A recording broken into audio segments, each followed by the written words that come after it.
Sarah? Teman-teman, assalamualaikum. Jangan lupa subscribe video kita ya.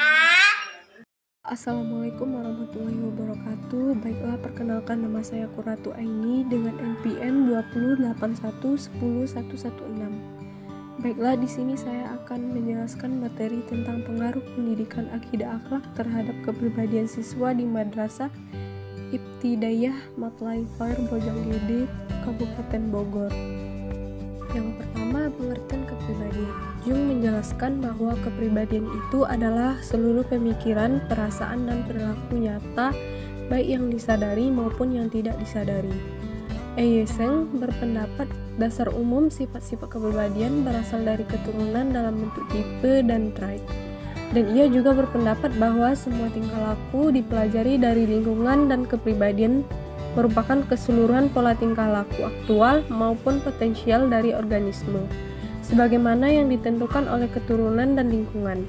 Pola tingkah laku berasal dari yang dikembangkan melalui interaksi fungsional dari 4 sektor utama yang mengorganisir perilaku: sektor kognitif atau intelligence, sektor konatif atau karakter, sektor afektif atau temperamen, dan sektor somatif atau constitution.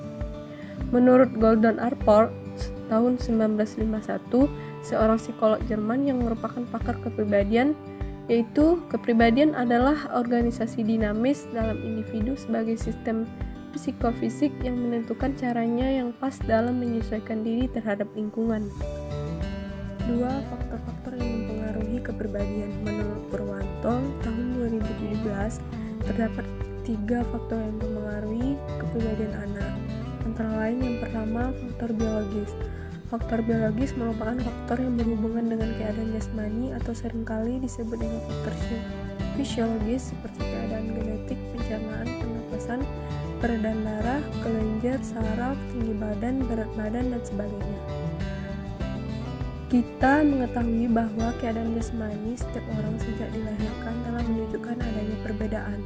Hal ini dapat kita lihat pada setiap bayi yang baru lahir, yang menunjukkan bahwa sifat-sifat jasmani yang ada pada setiap orang ada yang memperoleh dari keturunan dan ada pula yang merupakan pembawaan anak atau orang itu masing-masing. Yang kedua, ada faktor sosial. Faktor sosial yang dimaksud di sini adalah masyarakat, yakni manusia-manusia lain di sekitar individu yang bersangkutan, termasuk juga ke dalam faktor sosial, yaitu tradisi-tradisi, adat istiadat, peraturan, bahasa, dan sebagainya yang berlaku di masyarakat. Yang ketiga, faktor kebudayaan. Perkembangan dan pembentukan kepribadian pada diri masing-masing orang tidak dapat dipisahkan dari kebudayaan masyarakat di mana seorang itu dibesarkan. Beberapa aspek kebudayaan yang sangat mempengaruhi perkembangan dan pembentukan kepribadian antara lain nilai-nilai adat, tradisi, bahasa, dan nilai kebendaan. Ketiga, tahap-tahap kepribadian anak. Perkembangan kepribadian menurut Jean-Jacques Rousseau berlangsung dalam beberapa tahap. Yang pertama, tahap perkembangan masa bayi sejak lahir sampai 2 tahun. Yang kedua, ada tahap perkembangan masa kanak-kanak umur 2 tahun sampai 12 tahun. Yang ketiga, ada tahap perkembangan pada masa pre-adolescent umur 12 tahun sampai 15 tahun. Yang keempat, ada tahap perkembangan masa adolescent umur 15 tahun sampai 20 tahun. Yang kelima, ada tahap pematangan diri setelah umur 20 tahun. 4. Pengukuran kepribadian. Sobur menyatakan bahwa terdapat beberapa cara untuk mengukur kepribadian, antara lain yaitu dengan cara yang pertama ada observasi direct, yang kedua wawancara atau interview, yang ketiga ada tes proyektif, dan yang keempat inventory kepribadian. 5. Pendidikan akidah akhlak. Pengertian akhlak dalam konsep Al-Ghazali dalam bukunya Ihya Ulumuddin menyatakan bahwa akhlak adalah suatu sikap atau hayah yang mengakar dalam jiwa yang darinya lahir berbagai perbuatan dengan mudah dan gampang tanpa perlu pikiran dan pertimbangan.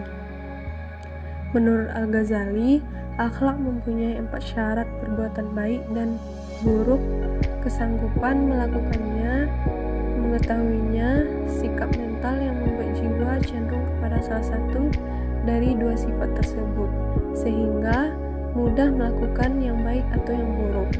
Perbuatan akhlak adalah perbuatan yang tertanam kuat dalam jiwa seseorang sehingga telah menjadi kepribadiannya. Perbuatan akhlak adalah perbuatan yang dilakukan dengan mudah tanpa pemikiran. Maksudnya adalah seseorang yang sudah terbiasa dan mendarah daging melakukan sholat, ketika saat azan berkumandang, ia tidak akan merasa berat lagi mengerjakannya, dan tanpa pikir, ia dengan mudah dan dengan mengerjakannya. Perbuatan akhlak adalah perbuatan yang timbul dalam diri orang yang mengerjakannya, tanpa ada paksaan atau tekanan dari luar, dan merupakan perbuatan yang dilakukan dengan sungguh-sungguh, bukan sandiwara, ikhlas karena Allah Subhanahu wa Ta'ala. Yang keenam, fungsi dan peranan akidah akhlak. Yang pertama, menuntut dan mengembangkan dasar ketuhanan yang dimiliki manusia sejak lahir. Yang kedua, memberikan ketenangan dan ketentraman jiwa agama sebagai kebutuhan fitrah manusia. Yang ketiga, memberikan pedoman hidup yang pasti.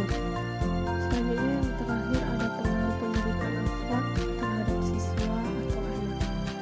Pendidikan akidah akhlak adalah bagaimana proses aplikasi siswa dalam perkembangan jasmani dan rohani untuk menuju terbentuknya kepribadian yang utama di kehidupan nyata terhadap pendidikan akidah akhlak yang dilakukan dalam kehidupan sehari-hari.